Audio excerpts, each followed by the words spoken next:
대본의 그 축구 클럽에서 좀 키우다가 사정이 여의치가 않아서 이제 막상 데리고 왔는데 한 78일 정도 됐는데도 한 이 정도 되더라고요. 버니즈 마운틴 독인데 얘는 덩치가 크다 보니까 막 짖고 예를 들어 사람을 물게 되면 저희 감당이 안 될 것 같았더라고요. 그래서 교육의 필요성 그런 걸 좀 느끼게 돼서 아무래도 좀 그냥 집에서 마냥 키우기에는 좀 위험할 수도 있겠다. 그래서 어떻게 키워야 되나 이제 검색을 하다가 보듬 보고 강영욱 훈련사님이 하시는 그런 센터네 한번 알아볼까 하다가 이제 전화 드리고 보듬을 가려고 한다 했더니 보듬 괜찮을 거라고 그래서 이제 바로 교육을 이제 시작하게 됐습니다.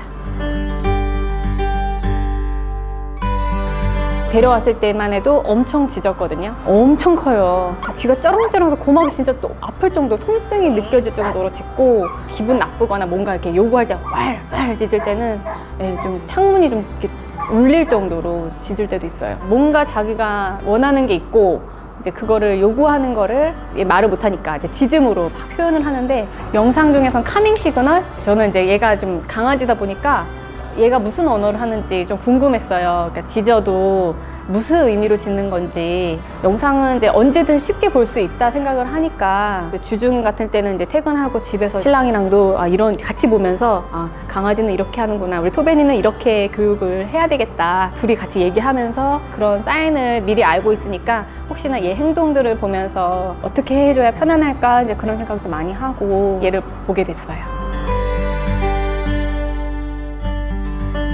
산책할 때 얘가 너무 튕겨나가고 사람이나 강아지만 보면 그냥 저를 막 끌고 나가거든요. 개인 레슨 때 선생님이 강아지가 주도하는 산책이 아니라 보호자가 주도가 돼서 산책을 시켜야 된다. 그래서 이제 줄 잡고 그런 것들 배우고 연습을 많이 하라고 하셔서 그런 행동들이 조금 바뀐 것 같아요. 토베니하고 선생님하고 저하고 이제 셋이서 같이 행동하는 거니까 얘가 무슨 행동하면 바로바로 선생님과 둘이 얘기를 할 수 있고 또 토베니가 잘못된 걸 바로바로 지적이 되니까 좀 더 집중하게 되는 것 같아요. 그룹 레슨도 받아보고 클래스도 받아봤는데 저는 클래스가 좀 더 좋은 것 같아요. 왜냐면 같은 수업을 듣는 친구들이 매주 5주간 같이 오니까 봤던 친구들도 계속 같이 놀고 보던 보호자들과 같이 이제 수업 시간에 이제 같이 하다 보면 얘도 느끼기에 좀 더 친숙한 사람들이 같이 있고 좀 더 집중이 잘 되는 것 같기도 하고 초반에는 정말 천방지축 아무것도 모르는 초등학교 1학년이었다면 점점 갈수록 한 2, 3학년 선생님의 말씀에 좀 집중할 수 있고 다른 강아지는 어떻게 하고 있나 자기도 보면서 좀 배웠을 것 같고 친구들과 어울리는 법, 다른 강아지하고 어떻게 소통하는 법 그런 걸 좀 배웠지 않았을까 그런 게 도움이 된 것 같아요. 수업 잠깐 듣고 숙제가 없다면 그냥 언젠가 해야지 하고 지나쳤을 텐데 숙제를 이제 올려야 되니까 주중에 한 번이라도 더 훈련을 복습을 하고 그런 식으로 활용해서 되게 좋았었던 것 같아요. 그냥 단답형이 아니라 엄청 장문의 답변을 주세요. 되게 사소한 질문인데도 되게 신경을 많이 써서 생각을 많이 하시고 답을 달아주시는 것 같은 느낌을 받았거든요. 토베니 왔네, 안녕 하고 이제 집에 가서 이제 끝나는 게 아니라 주중에는 온라인으로, 주말에는 오프라인으로 이렇게 교육이 연결되는 느낌을 받아서 좋습니다.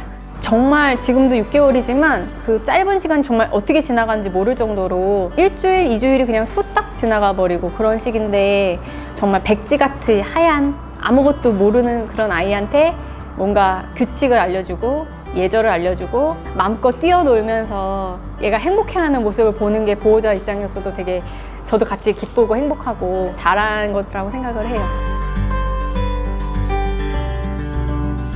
얘랑 사실 교육을 받고 싶었던 이유가 얘를 데리고 산책도 하고 또 공원에도 가고 멀리는 이제 여행도 가고 싶었는데 반려인이 아닌 사람들은 강아지들이 짖는 거에 되게 무섭고 또 얘가 덩치가 커지면서 짖지 않아도 그냥 지나가는 것만도 무서워하는 사람들이 있을 거란 말이에요. 그래서 그런 것 때문에 다른 사람들과 어울릴 때 좀 예절을 좀 지키고 사람들한테 위협이 되지 않는 그런 강아지로 키우고 싶어서 교육을 하게 됐어요. 대형견이다 보면 어디를 가든 이제 작은 강아지들이 물론 막 짖고 해도 소형견이 물면 정말 뭐 응급실 가서 좀 치료하고 그러면 나을 수도 있겠지만 대형견 같은 경우에는 어떻게 될지 모르는 거잖아요. 저한테만 안 물 뿐이지 다른 사람이 위협을 가한다고 자기가 느꼈을 때는 돌발 행동을 할 수도 있고 큰 사고로 이어질 수도 있기 때문에 강아지를 내 맘대로 키울 게 아니라면 전문가 상대방에게 좀 조언을 구하고 방법들을 좀 익혀서 기본적으로 뭔가 그게 준비가 된 상태로 나가야 된다고 생각이 들어요. 이 수업을 듣지 않았다면, 보듬 수업을 듣지 않았다면 아직까지 그 단독주택의 그 마당 있는 곳에서 혼자서 굉장히 외롭게 살아가고 사회성을 길러줄 만한 그런 환경을 저희가 제공해주지 못했을 텐데, 여기 와서 처음에 이제 느꼈던 게, 훈련사 선생님들을 보면 인간 아래 동물, 하찮은 동물로 생각하는 게 아니라 이제 인간과 함께 살아가는 동등한 그런 이제 입장으로 바라봐 주시는 것 같아요.